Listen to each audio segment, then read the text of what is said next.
A very good morning, children. Hope you all are keeping well.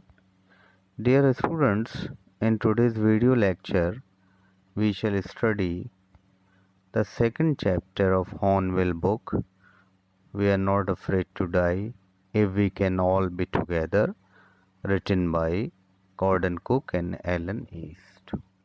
Children, in today's video lecture, we will get to know about the authors, difficult words, and their meanings, and detailed explanation of the first part of the lesson. But first and foremost, let's learn about the writers. The first writer is Gordon Cook, and second writer is Alan East. Student, Gordon Cook was born on 3rd of December 1978 in Canada, and he is a two-time Canadian Olympic sailor. Student, he sails for the Royal Canadian Yacht Club, and he is the son of Stephen Cook and Linda Cook, and he had a great interest in writing stories too. Our second writer is Alan East. Students, Alan East was admitted to the role of solicitors in 2003, and he has gained extensive experience as a litigator, manager, and legal trainer. And in 2010, Alan joined Coventry University as a senior lecturer in law. Now let us know something about the characters of the story. Student, there are 6 characters in the story. They are: number 1, the narrator himself, his wife Mary, his son Jonathan, his daughter Suzanne, and 2 crewmen which were hired. First one, American Larry Vigil, and second was Swiss Hub Siegler. So let us see the introduction about these characters, students. Who is narrator? Narrator is a man of great courage, commitment, and conviction, and he proved to be the best captain as well as the best father, with a pending gift and determination. His wife Mary is there, a wife who always stood by her husband's side in all times of difficulty and considered his dreams as her own. Next character is Suzanne. She was a brave girl.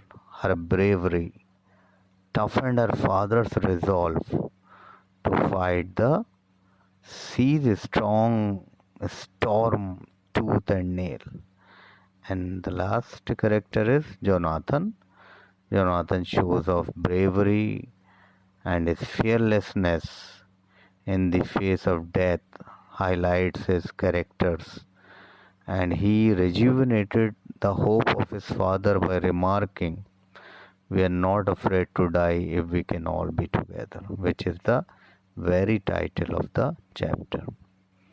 So, student, now just see the introduction of the story. The story is about the determination and togetherness of a family that defied the odds and torturous weather to achieve a nearly impossible feat. And students, their courage and love for each other helped them survive fearsome storm and desperation to survive and finish the journey they set out to complete. Some difficult words are there in the lesson. They are: first one is voyage. What is voyage? Voyage is a long journey in sea or space. Next word is honing, which means improving. Encounter means, student, to face, to be challenged. And what is knot? Knot is a nautical mile, distance of 1852 meters covered in a given time. Gigantic means very huge. And what is jib? Jib is, student, is a small sail on the ship. Impending means something about to happen anytime. Ominous is suggesting something bad is about to happen, and abandoned is to leave something.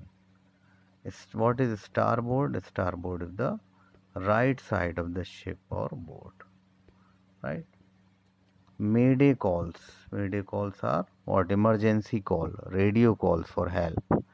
Improvise means, students, to make or use what is available in an innovative manner or innovatively.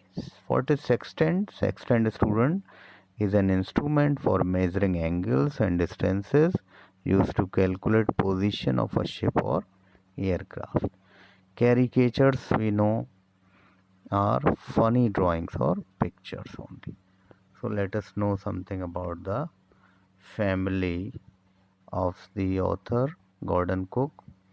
Students, what happens in this story was that there is a family of four people, including husband and wife and two children. So what happens in July 1976, students? The narrator, the protagonist of the lesson, the narrator, who is a 37-year-old businessman, and his wife Mary, and his 6-year-old son Jonathan, and his 7-year-old daughter Suzanne, set sail from Plymouth, England. They wanted to go around the world on a long sea journey, like Captain James Cook had done 200 years earlier, students. And for that, students, they started in 23-meter and 30-ton wooden hulled boat named Wavewalker. They made a boat and it was of 23-meter long and its weight was 30 ton only, and its name was Wavewalker.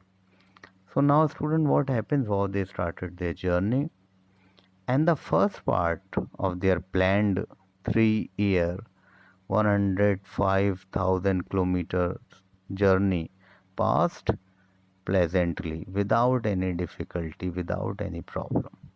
And they sailed down the west coast of Africa to Cape Town. Now, student, what happens is they took on two crewmen also along with them, and their name was Larry Vigil and American. Larry Vigil, he was an American, and the another was Herb Siegler, and he was a Swiss. What for? They hired these crewmen in order to help them cross the rough southern Indian Ocean. So these two crewmen were hired. Why? Because what happened? They would help them cross the rough southern Indian Ocean. Now what happened, students? On their second day of Cape Town, they faced extremely strong winds which blew continuously for next few weeks. And a student's wave rose up to 15 meters also. So high. And what happens to on December 25, they were 3,500 kilometers east of Cape Town. And we know what do we celebrate on 25th of December? Christmas. So student, though the weather was very bad, right? Very bad, but they enjoyed Christmas and New Year's Day on the boat only. Now what happens next day? The weather changed. Yes, the weather changed, but for the worse. Yes, not for the better. And on January 2nd, students, there were mighty waves in the water. They were sailing at 8 knots, and they shot down the boat by dropping the small sail. They dropped down the small sail and they fastened what mooring rope in a loop across the hind part of the boat, the rear part of the boat. Through. And then they attached lifelines also. They put on waterproof clothes also, and life jackets also they put on, and they were waiting for the storm. Student, the first sign of imminent disaster came very silently. What happens? The wind dropped and the sky immediately grew dark. And then came a growing roar and a very huge wave. A tremendous explosion shook the deck. The narrator's head struck on the wheel and he flew over the side of the boat into water. And he was sinking below the waves, students. And he psychologically accepted his coming death. But suddenly his head appeared out of water. And a few meters away, do you know what happens? The wave walker, their boat, was about to turn over in water. And after some time, do you know what happened? A wave came. Then a wave threw her upright. Means the wave walker got upright. And succeeding waves threw the narrator also around the deck like a rag doll, like a doll made of clothes. He was tossed there in the waves of the water like a rag doll. But he was critically injured. His left rib cracked, his mouth filled with blood and broken teeth. But students, he plucked up his courage. He somehow found the wheel and lined up the stern for the next wave, the front part of the ship. And then there was water everywhere on the ship, water everywhere. But he could not leave his place in order to investigate the situation. Suddenly, do you know what happened? His wife also, Mary, opened the door in the deck and shouted that they were sinking as the decks were broken, as you can see here in the picture. Now the narrator asked her to take the steering wheel, and then he moved quickly to the door.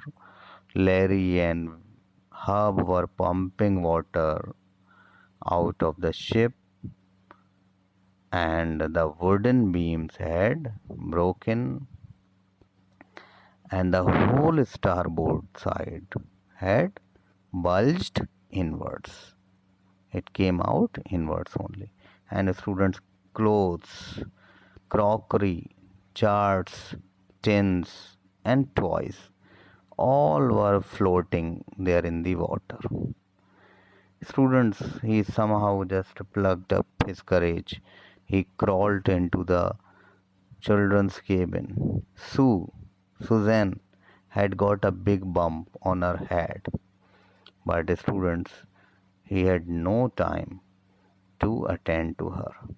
So what did he do? He found a hammer, his screws and canvas, and he started repairing the work.